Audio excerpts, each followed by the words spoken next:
Good afternoon. probability up to 40, 32 to 40 quickly.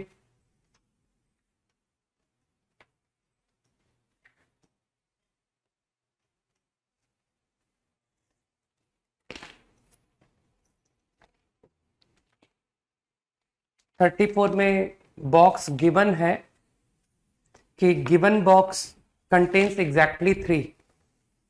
तो मेरे ख्याल से सबसे पहले गिवन बॉक्स के लिए 3 बॉल्स 12C 3 वेज को 1 वे में in that box I put. Now जो रिमेनिंग बॉल्स हैं that is 9 balls have 2 choice each, 2 ways power 9 and total ways is simply कि हर एक बॉल के पास 3 चॉइसेस, 3 बॉक्स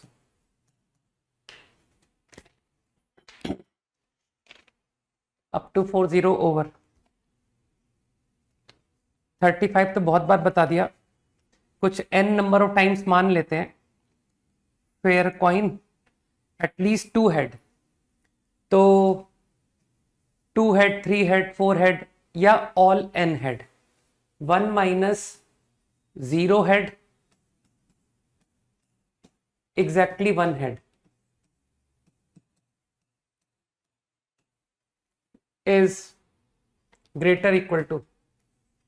वो बताएं इस सिचुएशन को कैसे टैकल करते हैं, बताओ how to go after this step, how to proceed now.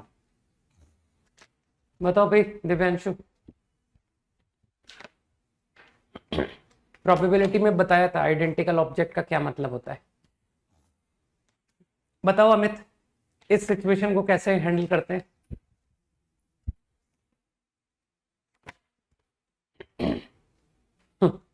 Put and check, very good. जो थोड़े अकल वाले लोग हैं वो बताएं भाई।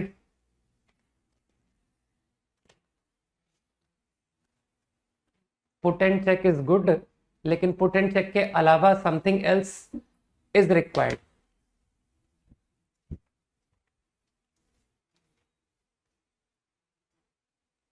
अरे कोई तो होगा इस क्लास में जिसको थोड़ी सी अकल होगी, जो जिसको आइडिया समझ में आता हो कि इसके बाद ये करेंगे वो कर ले। ठीक, एक ने भी करेक्ट रिप्लाई नहीं दिया मुझे। जो एक्सपेक्टेड रिप्लाई था वो किसी ने नहीं दिया।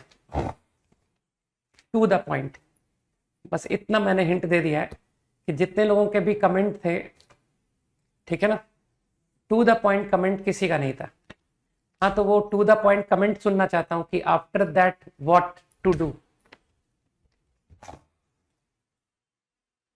हाँ, I think Divyanshi now is correct. ठीक है ना। ग्राफ ये सब डिसिमिलर फंक्शंस हैं, एक 2 की पावर n है और एक पॉलिनोमियल है। तो मेरे ख्याल से ग्राफ विल हेल्प। 2 की पावर n 25n+1, यही बना था 25n+1 स्ट्रेट लाइन 25n+1। तो अकल लगाने के साथ में हिट एंड ट्रायल करेंगे कि सर एक स्ट्रेट लाइन है और सबको पता है एक्सपोनेंशियल फंक्शन आगे जाके फास्ट हो जाता है। तो क्लियरली फ्रॉम ग्राफ कि ये किसी एक पॉइंट पर कट करने के बाद ये परमानेंट ऊपर चला जाएगा। ठीक है ना। तो after some value of n your inequality will always get satisfied. तो n something greater equal to आ जाएगा। हिट एंड ट्रायल, अब हिट एंड ट्रायल होगा आफ्टर मेकिंग ग्राफ। अब हम हिट एंड ट्रायल से उस वैल्यू को ढूंढने में इंटरेस्टेड है जिसके बाद 2 की पावर n एक्सीड हो जाएगा। 36 तो option n1 n2 n3 n4 इतने सारे वेरिएबल्स थे, आंसर उनके टर्म्स में आ जाएगा। फिर ऑप्शन को चेक करना पड़ेगा पुट करके कि कौन सा आंसर सेटिस्फाई कर रहा है। ठीक, तो ये मत एक्सपेक्ट करो कि सॉल्व कर लेंगे हम, नहीं। 41 to 46 क्विकली, 1 to 6 46। 41 नहीं बता पाऊंगा मैं, ज्यादा टफ क्वेश्चंस के रिप्लाई मेरे पास नहीं होते हैं। 46 कई लोगों ने तो काउंटिंग से ही कर दिया, ठीक है, जो कि एक अच्छा मेथड था। 40 जिसने पूछा उसको बस ओरली बता देता हूं मैं कि दो नंबर का sum and difference both a plus B 4k1 a minus B 4k2, तो इससे a और b निकाल दो, तो जो a आ गया वो 4k आ गया और जो b है वो 4 ऐसा कुछ आ गया। सर एक नंबर तो ये आया और दूसरा number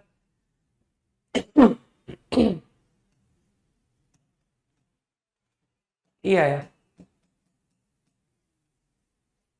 k1 minus k2 plus 1 आता है क्या? नहीं, यही आता है ना सर, ये आता है a plus B a minus B, तो I got a I got b। अब एक मैंने बहुत छोटा सा कमेंट कभी क्लास में कहा था कि दो इंटीजर्स को same two integers if I add if I subtract, तो ये दोनों नंबर सेम नेचर होंगे, ये दोनों k1 plus k2 k1 minus k2 ये दोनों या तो इवन होंगे या दोनों ऑड होंगे। तो ये जो क्वांटिटी है ये दोनों 4k या ये दोनों 4k प्लस 2, बस प्रॉब्लम खत्म। Both a and b are both 4k या बोथ 4k प्लस 2। ठीक, अब तो लोग निपटा देंगे कि सर दोनों 4k तो 0 4 8 3c2 बेस, या दोनों 4k प्लस 2 तो मेरे ख्याल से 4k प्लस 2 के भी 3c2 बेस। 43 में z इवन है 2k 10 माइनस 2k, बस डिवाइडर मेथड लगा दे 10 माइनस 2k प्लस 1 c1, और k की वैल्यू 0 से लेके 5 तक सारी हो सकती है, ठीक है। 46 प्रॉब्लम जो लोग मुझको पहचानते हैं दे विल अंडरस्टैंड। वैसे तो मैंने देखा है लोग इसको काउंटिंग से कर लेते हैं, सर हमने तो एक एक काउंट कर करके 14 काउंट कर लिए थे कि 14 आते हैं आपके फेवरेबल, ठीक। लेकिन जो लोग इतना ज्यादा है ना नहीं सोच पाते कैलकुलेशन की सर इतना कौन गिनेगा, तो they will go definitely by, बताओ 46 में which concept I am going to apply, tell, बस कंसेप्ट का नाम बता दो देन आई विल प्रोसीड। किस कंसेप्ट का मैं इस्तेमाल करूंगा बगैर काउंटिंग से अगर जा रहा हूं तो?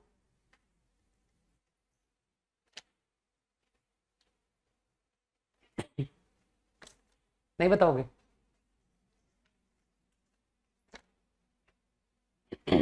चलो किसी ने बता दिया है ना, कोई नहीं बताता तो मैं भी मदद नहीं करता, ठीक है। तो कुछ समझदार लोगों ने मुझे बता दिया है कि इंक्लूजन एक्सक्लूजन, तो I am going to call SI plus 1 not adjacent, तो आई एम गोइंग टू से S1 S2 together A event, S1 S2 S2 S3 together B event, 3 4 together 2 3 together 1 2 2 3 3 4 together C event, and कहां तक है ये S5 तक है ना, 4 5 together D event, तो A union B union C union D को 1 माइनस कर दीजिए, 1 माइनस प्रोबेबिलिटी, तो बस S1 S2 टुगेदर, तो कुछ लोग समझते हैं S1 S2 को वन ऑब्जेक्ट मान लिया है ना, तो सभी का आंसर सेम आएगा ना, तो 4C1, स्टूडेंट ही तो है ये, कितना हो गया 4 फैक्टोरियल 4 फैक्टोरियल 2 फैक्टोरियल, गलत तो नहीं लिखा मैंने? नाउ आई थिंक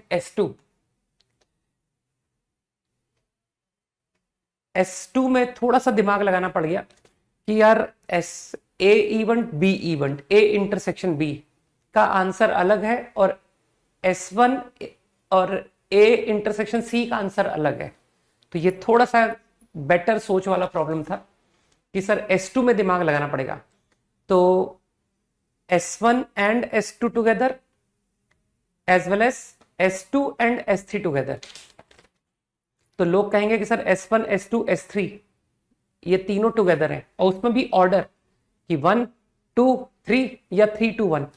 तो I think A intersection B का आंसर हुआ 1 2 3 को 1 ऑब्जेक्ट, तो टोटल कितने ऑब्जेक्ट हो गए? 3 ना, 3 फैक्टोरियल।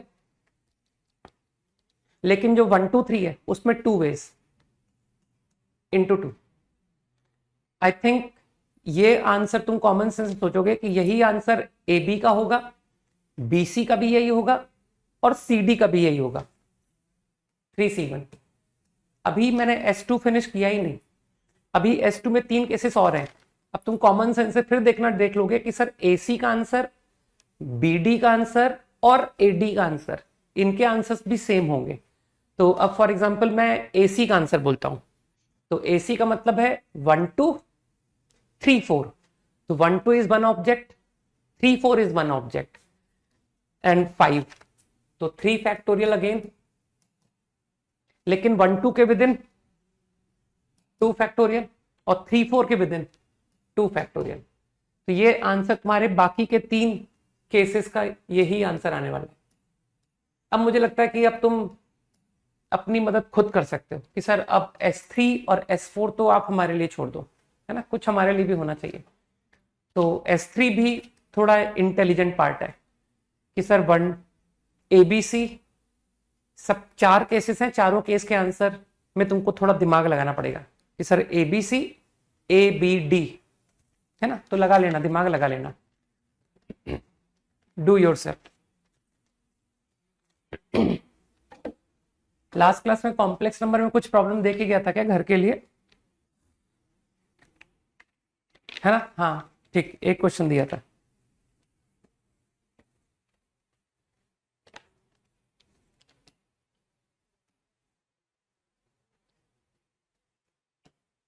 क्वेश्चन का मतलब तो सबको ही समझ में आ गया था कि लोकस तुमको स्मॉल z का नहीं निकालना था, तुमको W का लोकस निकालना था। And what is W? W ये है। And also we are told, हाँ बिल्कुल सही दीपक, और A एक गिवन कांस्टेंट है, सही है, positive not 1। A is the given, ठीक, नंबर। तो अब जिसका थॉट प्रोसेस अच्छा है वो कहेगा सर लोकस के क्वेश्चन तो HK से आज तक करते आए हैं, तो यार आगे भी करो HK से। HK now Z, Z complex number मेरे ख्याल से तुम कुछ x1 plus I Y one बोल दूं कि sir let Z be x1 plus I Y one.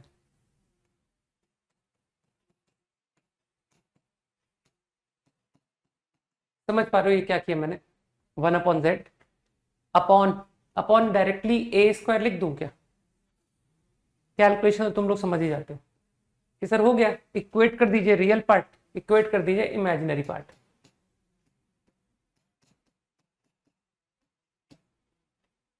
था ना लल्लू क्वेश्चन?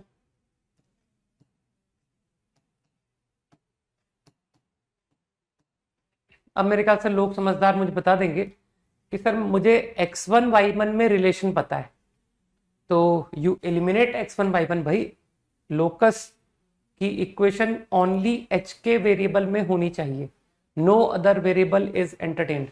तो आई थिंक मैं यूज करूं अगेन दोबारा, x1 square plus y1 square is a square. हो गया प्रॉब्लम खत्म।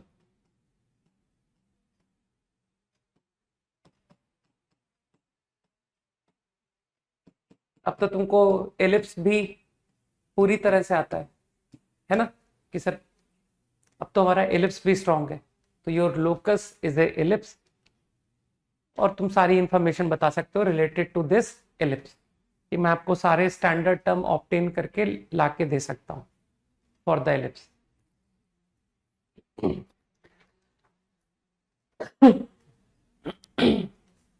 Done.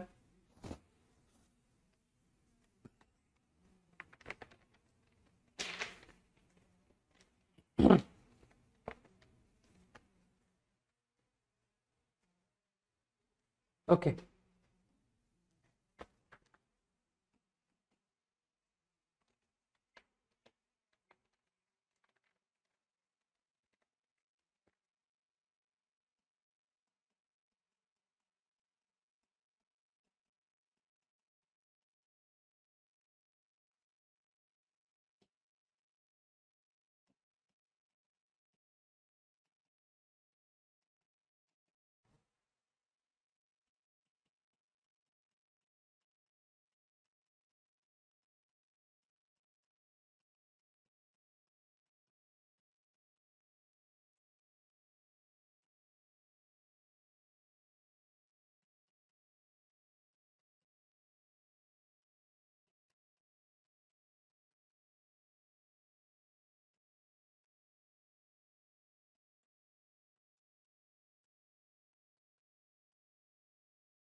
Quickly.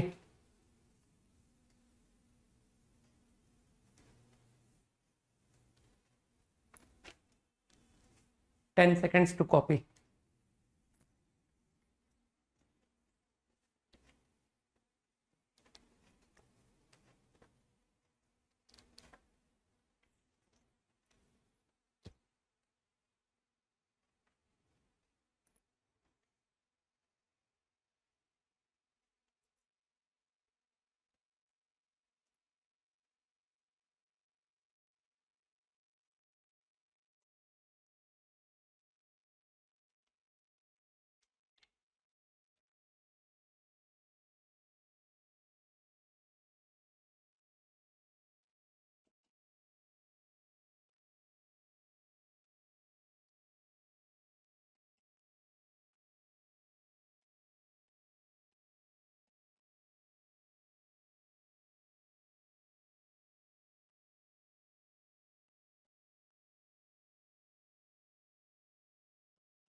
I guess first problem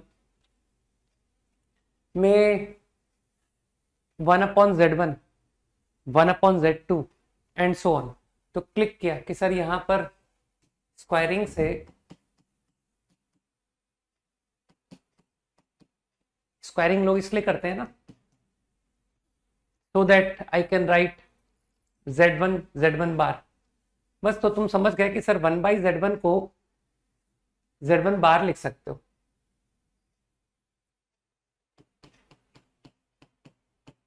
तो your complex number z is 1/z1 z1 bar. Similarly 1/z2 z2 bar. zn bar. Trigonometric form भी एक ही बात है ना, कि जो लोग ट्रिग्नोमेट्रिक फॉर्म कह रहे हैं वो डेफिनेटली अगला स्टेप ये बोलेंगे मुझे कि सर z1 को पढ़िए मॉड z1 e⁻i⁻1। मतलब कि जो z1 है दैट इज ओनली e⁻i⁻1। इसी तरह से z2 e⁻i⁻2 and so on, है ना। तो यार जब 1/z1 लिखवाओगे तो वो e⁻i⁻1 प्लस e⁻i⁻2। तो मेरे ख्याल से e⁻i⁻ का कॉन्जुगेट जो है वो e⁻i⁻ ही होता है। चेक कर लो, cos plus I sine, cos minus I sine, तुमने ट्रिग्नोमेट्री पढ़ी होगी। Cos minus theta cos theta ही होता है, sine minus theta minus sine theta, ठीक है ना। या ज्योमेट्री से बता देना कि सर ये कॉम्प्लेक्स नंबर है, थीटा एंगल बना रहा है, तो इसका जो कॉन्जुगेट है ना वो माइनस बनाएगा, ठीक। तो थीटा में भी लिख के करोगे तब भी मैं ये स्टेप तो तुमसे बाद में करवा ही लूंगा कि e⁻ is nothing but conjugates. बस अब मुझे लगता है सबने पहचान लिया कि सर यूजिंग प्रॉपर्टी इसे आप होल कॉन्जुगेट बोल सकते हो। प्रॉपर्टी पढ़ाई थी ना, तो this whole quantity is zz bar again. तो zz बार तो मॉड स्क्वायर होता है, तो purely real proved, greater equal to 0 also proved, है ना।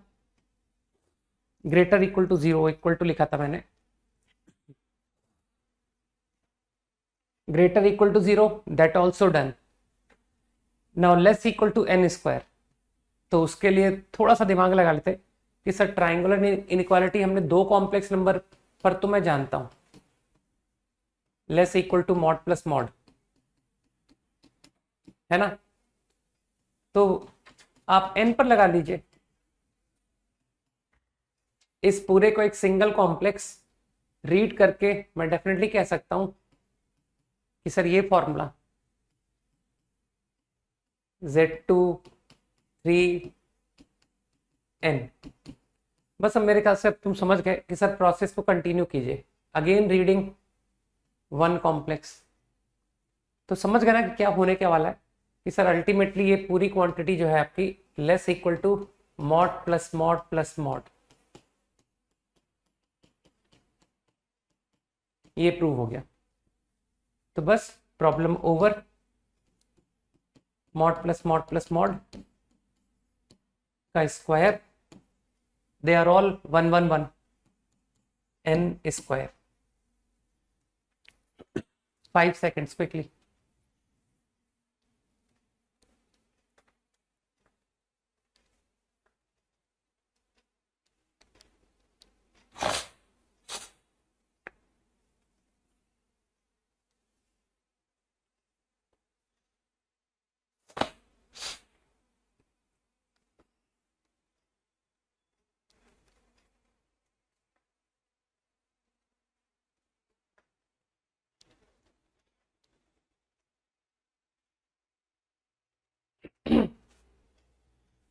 कॉची इनइक्वालिटी रियल नंबर्स पे पढ़ाया जाता है, समझ गए? कॉम्प्लेक्स नंबर, इमेजिनरी नंबर पे नहीं पढ़ाया जाता है। तो जो भी इनइक्वालिटी के स्किल्स सीखे हैं पहले, वो रियल नंबर्स के स्किल्स थे।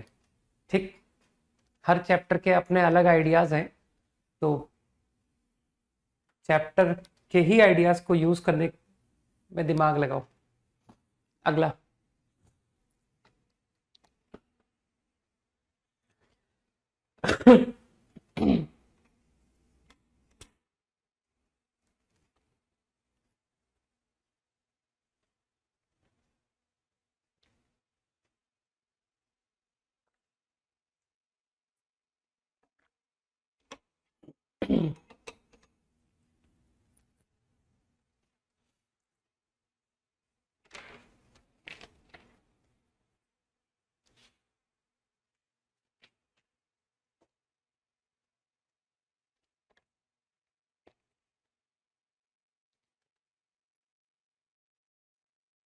कॉपीड।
आज मेरे पास फिजिक्स की क्लास थोड़ी है, 12th की मेरे पास फिजिक्स की तो होती है। हाँ तभी तो, वही तो पूछ रहा हूँ। अच्छा जेपी सर होंगे। लेकिन स्टार बैच ना सर, हाँ तेरा सर की होनी चाहिए। एनएस सर ना। नहीं है ना? ये मैं कुछ बताऊं? कंफर्म कर ले, मतलब अगर मैं एक्सटेंड करना चाहूँ तो कर सकता हूँ ना? कंफर्म करके बता।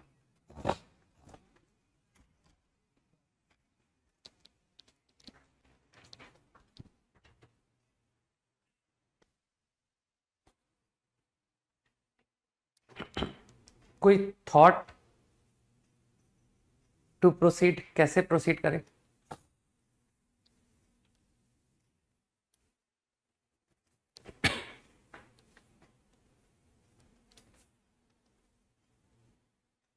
अरे कुछ बताओ यार।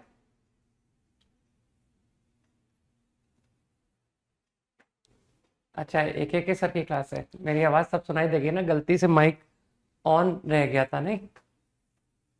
ठीक।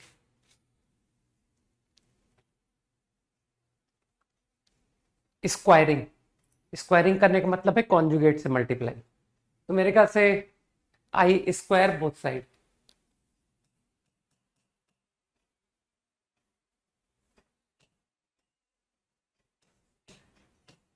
अगर मैं इस तरह से लिख दूं, किसी को दिक्कत तो नहीं है? मॉड अपॉन मॉड, मॉड तो एक पॉजिटिव रियल नंबर हुआ ना? सही है ना? मॉड। तो मेरे ख्याल से इस स्टेप में तो किसी को दिक्कत होगी नहीं। और तुम तो जाते हो squaring, both numbers are positive, तो if I square inequality remain unchanged. बस अब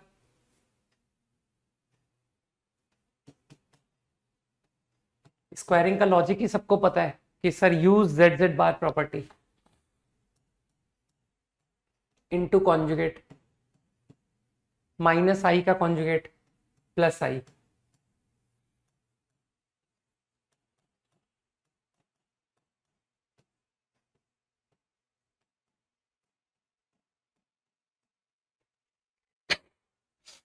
बस अब करो, कैलकुलेशन करो। 36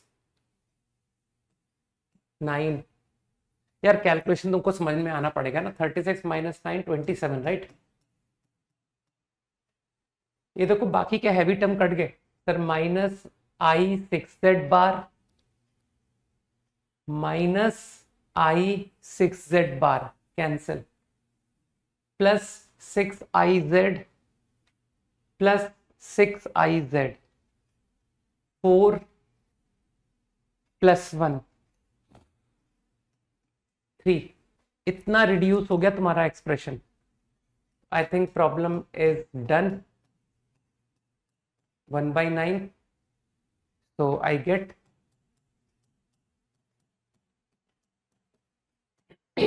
1/3 less equal to 1/3। Easy.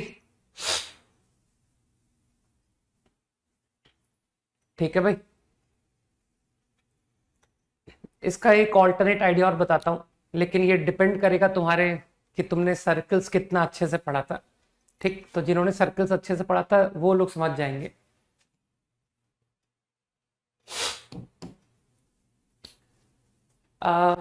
z minus i/6, मैंने 6 को कॉमन ले लिया।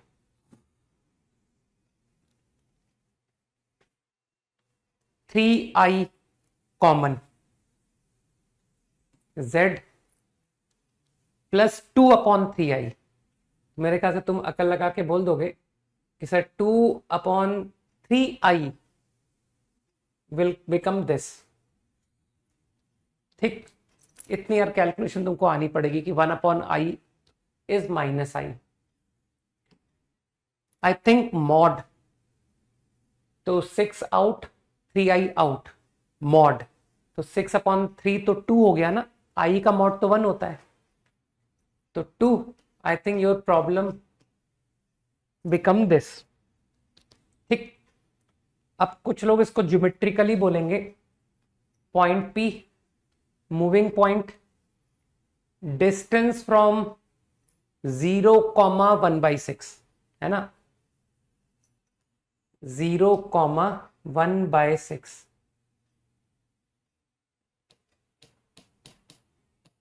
and same point distance from 0,2/3।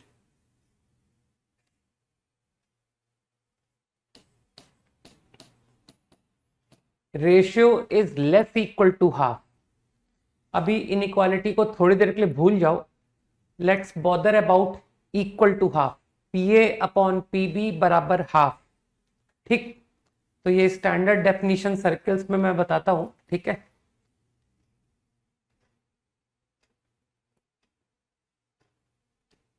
P की वेरियस पोजीशन 1:2, मैं यूज करके, मैं एज्यूम करके पढ़ाता हूं, ठीक है, कर देता हूं कि तुमने सर्कल्स में पढ़ा है। तो I think P A upon P B is 1:2, तो एक इंटरनल पॉइंट 1:2 में डिवाइड करेगा और एक एक्सटर्नल पॉइंट।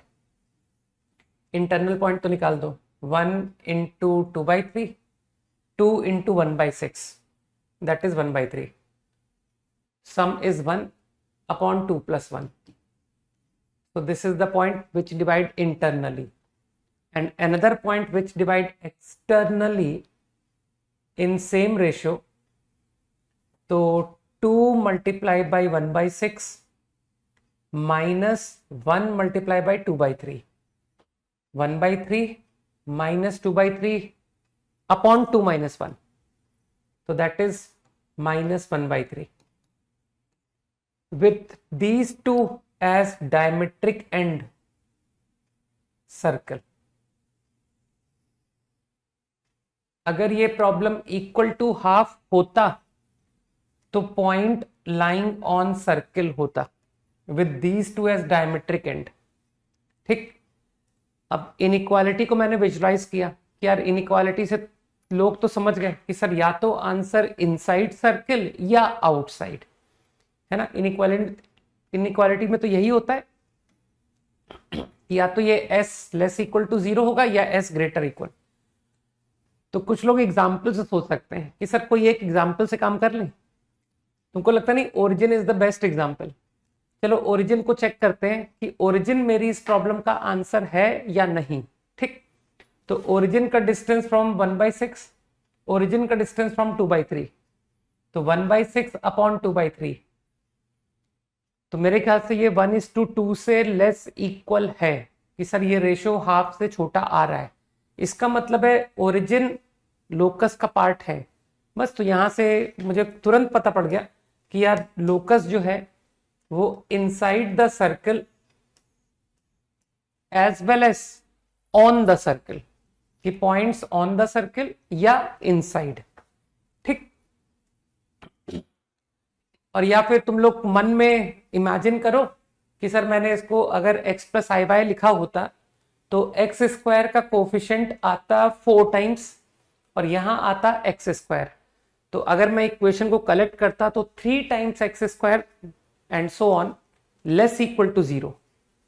तो तुम लोग मन में इमेजिन कर लिया कि सर ये एक्स स्क्वायर वाई स्क्वायर जी 2g 2f c फॉर्म का सर्किल की इक्वेशन जब क्रिएट होती ना तो लेस इक्वल टू 0 आती। तो लेस इक्वल टू 0 का मतलब यही होता ना, इनसाइड और ऑन द सर्कल। तो this is a good idea है। तो P upon P B is some constant lambda. ये बहुत इंपॉर्टेंट प्रॉब्लम है, ठीक है ना।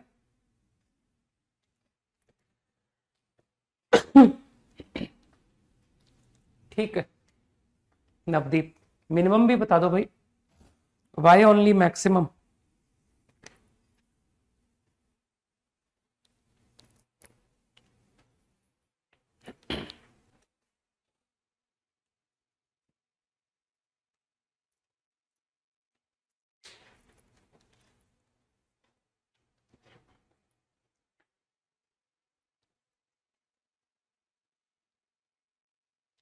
चलो इस प्रॉब्लम को साथ में करते हैं, ठीक है ना। This is a good example of क्या कहते हैं, triangular inequality.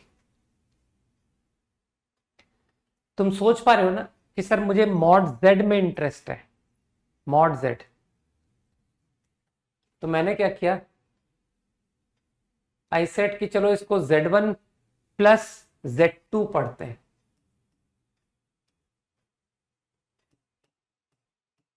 z1 plus z2, बस अब मुझे जो आता है मैंने अप्लाई कर दिया। Is less than equal to mod z1 plus mod z2। हाँ ठीक है Navdeep, is greater equal to using triangular inequality mod z1 minus mod z2।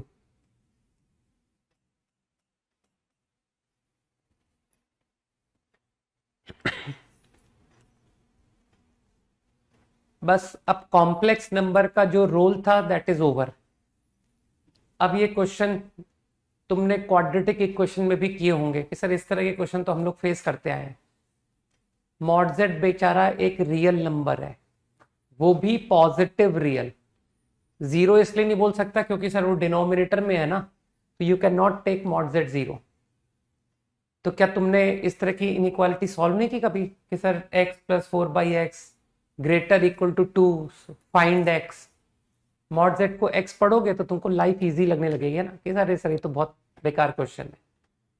Mod of x minus 4/x less equal to 2, ये part तो लोग orally बता देंगे कि sir इसको तो आप कुछ भी मत करो। By AMGM this number is greater equal to 2 into √4 that is 4। तो ये तो 4 से बड़ा नंबर है, तो जो नंबर 4 से बड़े होते हैं वो 2 से भी बड़े होते हैं। तो answer to this inequality is all positive mod z। तो from this inequality I get mod z greater than 0, all values, all real positive values। मैंने कहा ना अब तो ये सिंपल क्वाड्रेटिक इक्वेशन में इनइक्वालिटी तुमने सीखी है ना, वो है। अब तुम लोग तो जानते हो कि सर मैं मॉड हटाने में इंटरेस्टेड होता हूं, स्क्वायरिंग कर दूं। मॉड एक्स का स्क्वायर तुमको पढ़ाया गया होगा बराबर एक्स स्क्वायर। तो मैंने स्क्वायरिंग कर दी, mod X less equal to 2, mod remove हो गया, लेस इक्वल टू 4। मेरे ख्याल से लोग आराम से कहेंगे सर और इजी करिए, कौन डिनोमिनेटर टैकल करेगा। Whole square, inequality remain same. Let me collect terms one side, है ना। छोटी क्लास का फॉर्मूला लगाओ, a minus B A plus B.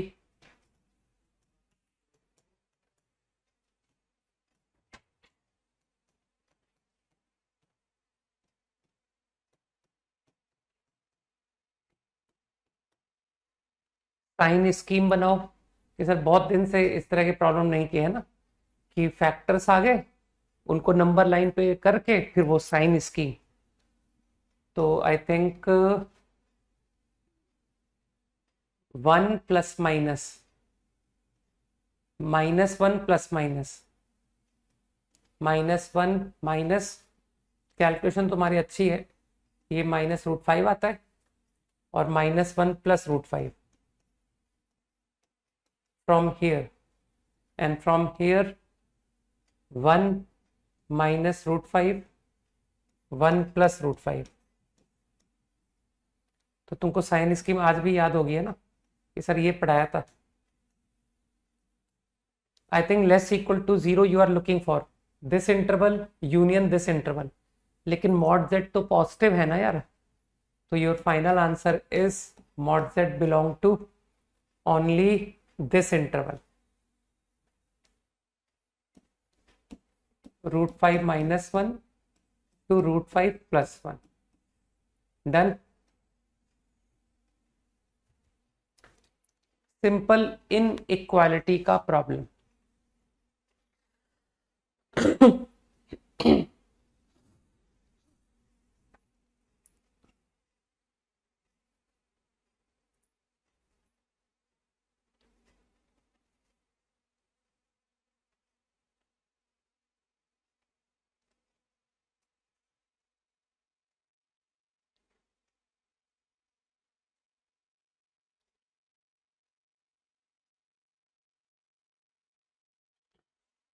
Easy.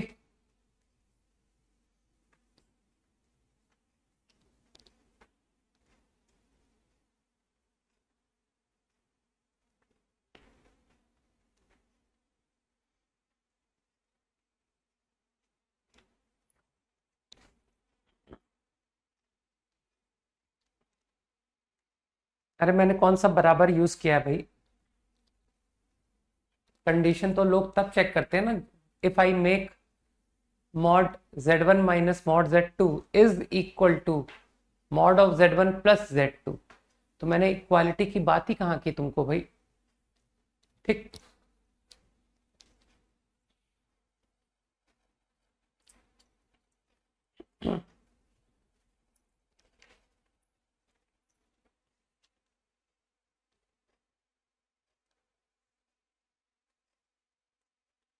Clear?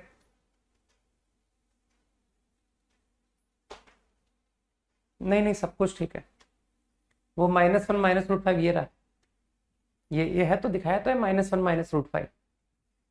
Mod Z का नेगेटिव आंसर कर दोगे क्या? Least value of mod Z is -1 -√5, ऐसा सोचो कि मॉड जेड की लीस्ट वैल्यू -1 -√5।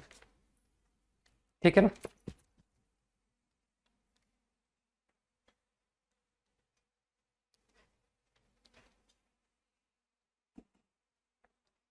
चलो थोड़ा सा डिफिकल्टी लेवल इंप्रूव करते हैं।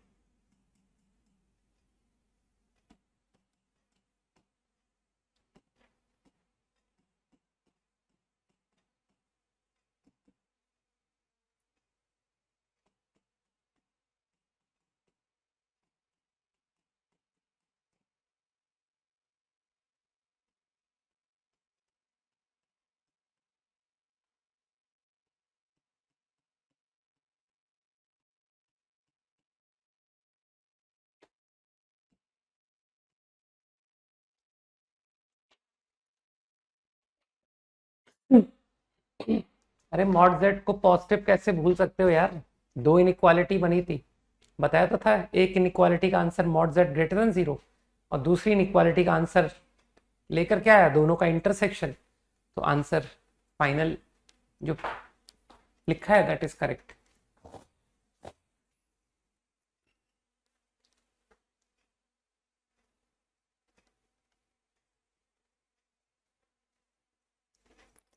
ये थोड़े कंपेरेटिवली डिफिकल्ट क्वेश्चंस हैं, लेकिन फिर भी तुमको यूज टू होना पड़ेगा, क्योंकि अब इस तरह के क्वेश्चन जेई में आने के चांसेस रखता है।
कोई आइडिया सोचा how to begin? Any thought to start the problem, कि सर कहां से शुरू करें सवाल को? Any idea?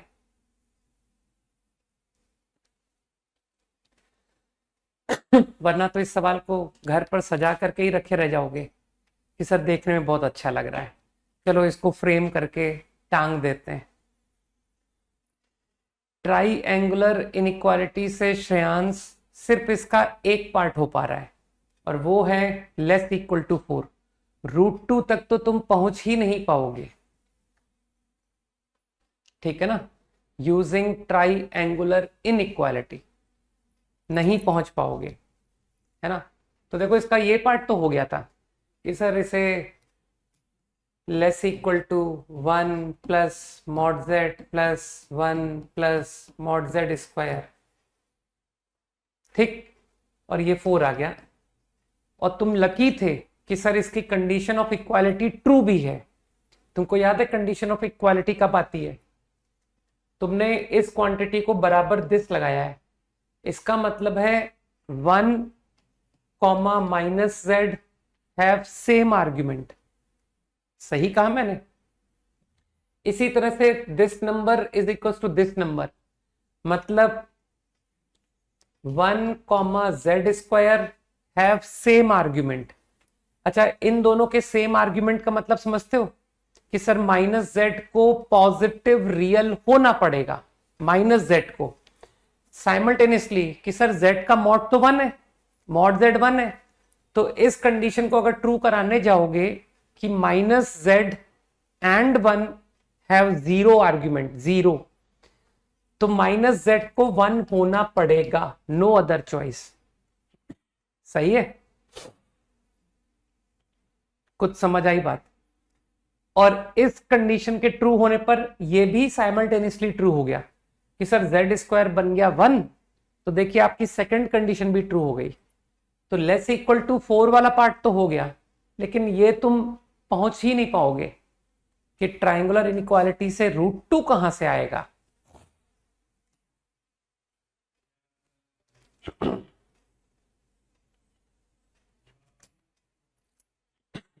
तो मेरे ओपिनियन में कुछ अच्छा सोचना चाहिए तुमको कि सर आपने मॉड z 1 दिया है, तो why not I start z बराबर मॉड z e की पावर आई थीटा, क्योंकि मॉड z तो 1 है, तो ओनली e की पावर आई थीटा।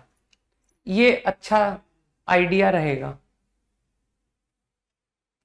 तो 1 माइनस z, और भी अच्छे मेथड बताऊंगा इसके, ठीक है, इसका जो मुझे ज्यादा पसंद है वो मेथड भी बताऊंगा।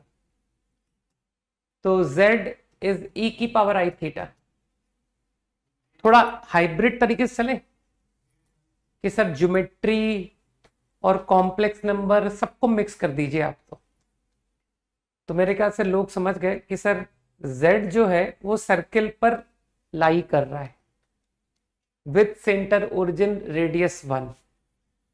फिर वो वही लोग मुझसे कहेंगे कि सर ये जो क्वांटिटी है ये z का डिस्टेंस है फ्रॉम 1, ये 1 है complex number, z you take anywhere, distance from 1। तो suppose I take z to be here, तो आई वॉन्ट डिस्टेंस। तो अब तो तुम लोग जानते हो ना कि सर हमें तो आदत पड़ी है, आपने कॉर्ड बना दी यार, कॉर्ड के बनते ही हमको अब यूज करना पड़ जाएगा कि परपेंडिकुलर फ्रॉम सेंटर। तो तुमने इसको थीटा बोला था ना, चलो भाई अब मैं क्लास को एंड करना पड़ेगा, है ना, क्योंकि तुम्हारी दूसरी क्लास है। तो होमवर्क बता देता हूं मैं। Tomorrow homework is remaining probability,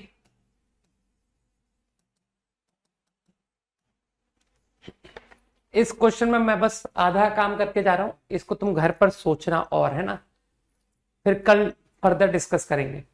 तो मॉड z माइनस 1 मानते हो सर ये कॉर्ड लेंथ, तो यार ये एंगल बाइसेक्ट हो गया θ/2, 1 साइन θ/2, 2 साइन θ/2, तो आधी मेहनत कर दी मैंने, 2 sine θ/2 this quantity. Now you work at home, ठीक है, we will continue from here in next class tomorrow, कल बात करेंगे, ठीक। और कल एक काम करना, इस क्वेश्चन पे भी वर्क करके आना कि सर इस क्वेश्चन को भी मैं अटेम्प्ट करके आऊंगा, ठीक, चलो भाई, बाय, जय हिंद।